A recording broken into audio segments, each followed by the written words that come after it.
ज्योतिया व्रत कथा। एक बार एक गरुड़ और एक मादा लोमड़ी नर्मदा नदी के पास एक जंगल में रहते थे। दोनों ने कुछ महिलाओं को पूजा करते और उपवास करते देखा और खुद भी इसे करने की कामना की।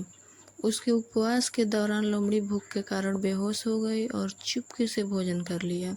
दूसरी ओर चील ने पूरे समर्पण के साथ व्रत का पालन किया और उसे पूरा किया। परिणाम स्वरूप लोमड़ी से पैदा हुए सभी बच्चे जन्म के कुछ दिन बाद ही खत्म हो गए और चील के संतान लंबी आयु के लिए धन्य हो गए। इस कथा के अनुसार जितवाहन गंधर्व के बुद्धिमान राजा थे। जितवाहन शासक बनने से संतुष्ट नहीं थे और परिणाम स्वरूप उन्होंने अपने भाइयों को अपने राज्य की सभी जिम्मेदारियां दी और अपने पिता की सेवा के लिए जंगल में चले गए। एक दिन जंगल में भटकती हुई उन्हें एक बुढ़िया विलाप करती हुई मिलती है। उन्होंने बुढ़िया से रोने का कारण पूछा। उस पर उसने उसे बताया कि वह सांप नागवंशी के परिवार से है और उसका एक ही बेटा है। एक शपथ के रूप में हर दिन एक सांप पक्षीराज गरुड़ को चढ़ाया जाता है और उस दिन उसके बेटे का नंबर था।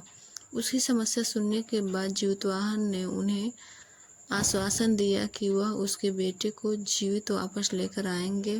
तब वह खुद गरुड़ का चारा बनने का विचार कर चट्टान पर लेट जाते हैं। तब गरुड़ आता है और अपनी उंगलियों से लाल कपड़े से ढके हुए जितवाहन को पकड़कर चट्टान पर चढ़ जाता है। उसे हैरानी होती है कि जिसे उसने पकड़ा है वह कोई प्रतिक्रिया क्यों नहीं दे रहा है। तब वह जितवाहन से उनके बारे में पूछता है। तब गरुड़ जितवाहन की वीरता और परोपकार से प्रसन्न होकर सांपों से कोई और बलिदान नहीं लेने का वादा करता है।